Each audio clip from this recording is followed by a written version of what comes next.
Este vídeo va de comienzos, en concreto de uno de los principios más tradicionales y clásicos que podemos utilizar en nuestras historias. Es el comienzo ad ovo. ¿Qué significa este comienzo? ¿Qué características tiene? ¿En qué historias es interesante utilizarlo? Y sobre todo, ¿en qué historias no es conveniente usarlo? Bien, pues si quieres saber todo esto al detalle, quédate conmigo hasta el final de este vídeo.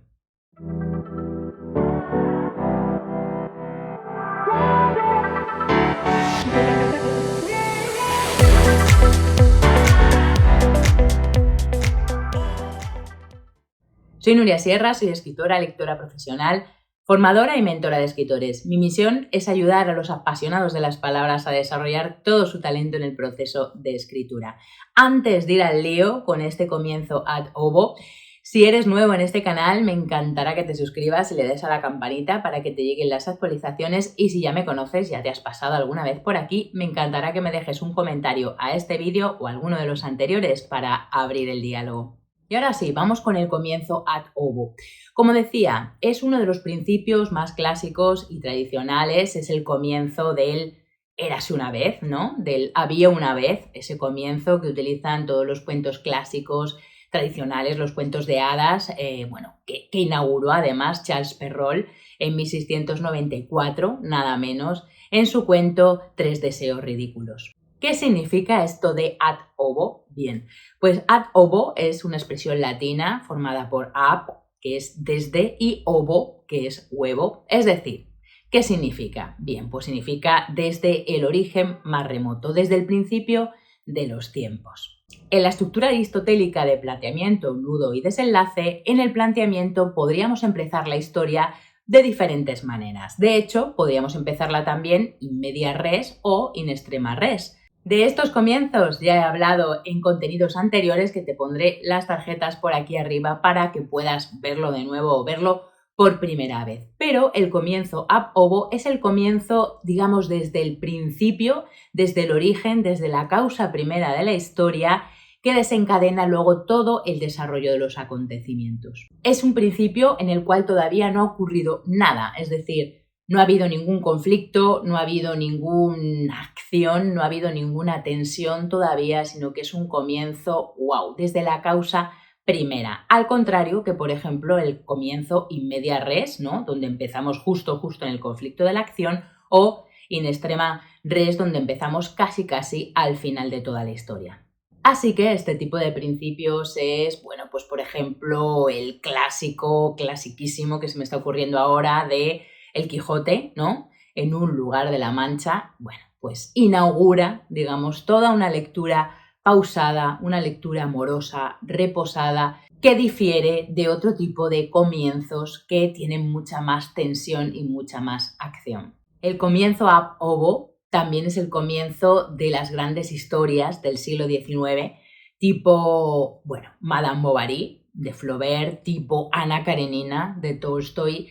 Casi todas las novelas de Charles Dickens comienzan ad ovo. Es un comienzo donde, como decía, no ha ocurrido todavía nada, y es un comienzo que normalmente empieza como una descripción del ambiente donde van a suceder los hechos, o una descripción del personaje, o empieza también como una disertación filosófica, es decir, es, digamos, un comienzo que inaugura una obra, como decía, de lectura pausada y de lectura relajada. De hecho, yo utilicé el comienzo de Historia de dos ciudades, de Charles Dickens, como epígrafe de mi novela La mujer que vendía el tiempo. Si no sabes lo que es un epígrafe, bueno, pues te pondré por aquí el contenido en las tarjetas en YouTube para que puedas, pues, ir a ver qué significan los epígrafes en la literatura. Como decía, yo utilicé ese comienzo de Charles Dickens, de Historia de dos ciudades, en mi novela. Y dice así, te lo voy a leer para que veas cómo es este comienzo ad ovo, desde el origen, ¿no?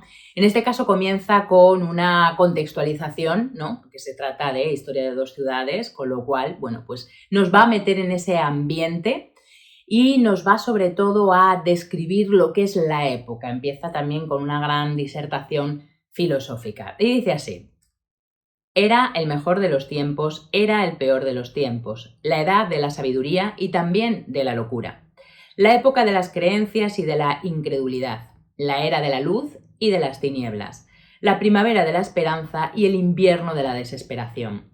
Todo lo poseíamos, pero no teníamos nada. Caminábamos en derechura al cielo y nos extraviábamos por el camino opuesto. En una palabra, aquella época era tan parecida a la actual que nuestras más notables autoridades insisten en que tanto en lo que se refiere al bien como al mal solo es aceptable la comparación en grado superlativo. Bien, como ves, es un comienzo moroso, ¿no? Es un comienzo que va al origen, que va a la descripción de todo ese ambiente y de la filosofía que va a empapar toda la obra. Como digo, Charles Dickens, bueno, casi toda la obra, me estoy acordando ahora también de Grandes Esperanzas, por ejemplo, que empieza con la descripción del personaje principal, ¿no? De Philip Pirrip. Y casi todas sus obras empiezan así, empiezan desde el origen, con una lectura muy pausada, describiendo los ambientes, los personajes o contextualizando toda la filosofía de lo que va a ser la obra. Como decía, también tienes otros autores que lo puedes ver del siglo XIX, Flaubert, Tolstoy, ¿no? Su Ana Karenina, Madame Bovary, todas estas obras comienzan así, con ese comienzo, digamos, relajado. Así que, si quieres utilizar un oboe, mi recomendación es que lo uses en novelas intimistas, en novelas pausadas, en novelas que tengan un corte clásico, ¿no? En historias que sean, pues eso, muy relajadas, muy morosas. ¿Por qué? Porque este comienzo no es un comienzo de tensión, no es un comienzo de acción, como ya has visto. ¿Cuándo no utilizar este comienzo ad oboe? Bueno, pues creo que más o menos ya te has podido hacer una idea, ¿no? En novelas que tengan mucha tensión desde el principio, que tengan mucha intriga, por ejemplo, si estás escribiendo un thriller histórico, ¿no? O si estás escribiendo cualquier tipo de novela negra, de novela de detectives, es decir, todas aquellas obras que, por simplificarlo un poco, tengan ya como el cadáver en escena desde el minuto cero, ¿no? Si quieres que el lector se enganche así de manera rápida y que se vaya contigo con esa intriga y esa tensión y quiera saber, por simplificarlo de nuevo, quién es el asesino de ese cadáver que está en la primera escena, entonces tendrías que utilizar ya un comienzo tipo in media res o in extrema res. ¿Para qué? Bueno, pues para que ya esté el conflicto, la acción encima de la mesa desde el minuto cero. Aunque hay que reconocer que hay una autora que maneja muy bien estos comienzos ad oboe para generar tensión y para generar intriga. Pero bueno, hay que ser, la verdad, muy, muy hábil para ello. ¿De quién? ¿De quién estoy hablando? Bueno, pues de la gran Shirley Jackson.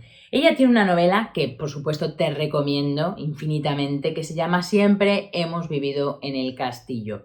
Y es un comienzo ad oboe, pero te lo voy a leer para que veas qué maravilla de comienzo, que si bien va al origen y al principio de la historia y luego todo está narrado, todos los hechos en orden cronológico, sí que es cierto que te genera como curiosidad de seguir leyendo desde el primer párrafo. Te lo voy a leer, ¿no? Shirley Jackson, Siempre hemos vivido en el castillo. Dice así: me llamo Mary Catherine Blackwood. Tengo 18 años y vivo con mi hermana Constance. A menudo pienso que con un poco de suerte podría haber sido una mujer lobo, porque mis dedos medio y anular son igual de largos, pero he tenido que contentarme con lo que soy. No me gusta lavarme, ni los perros, ni el ruido. Me gusta mi hermana Constance y Ricardo Plantagenet y la Amanita phalloides, la oronja mortal. El resto de mi familia ha muerto. Y ese es el primer párrafo, así que, bueno, imagínate, te apetece seguir leyendo sí o sí, aunque sea un comienzo ad oboe, digamos que, bueno, ya te pica el gusanillo y la curiosidad de qué va a pasar con esta chica, qué va a pasar con su hermana Constance, qué va a pasar con ese castillo en el que viven. Así que, en resumidas cuentas, el comienzo ad oboe, el más clásico y tradicional del Érase una vez, es interesante utilizarlo en novelas, como te decía, intimistas, en novelas con una lectura pausada, más de corte clásico. Pero si quieres captar la atención desde el minuto cero del lector y estás escribiendo una historia con mucha tensión, con mucha intriga, con mucha acción, Lo mejor es que utilices otros principios, ¿no? En los thrillers, en las novelas negras, las novelas de detectives, incluso en la mayor parte, el 90% de las series actuales, los comienzos son in extrema res o in media res. Así que ya sabes, dependiendo del tipo de historia que estés escribiendo, puedes utilizar uno u otro comienzo. Lo importante es que sean verosímiles y creíbles para el lector y sobre todo, por supuesto, que quiera seguir leyendo tu historia. Y hasta aquí el vídeo sobre el comienzo ad hobo, qué es, en qué historias es interesante usarlo y en cuáles no. Espero que te haya resultado útil, que te haya gustado y si es así, manos para arriba en YouTube. Me encantará que lo compartas con quien creas que le puede interesar y como siempre, muchísimas gracias por verlo.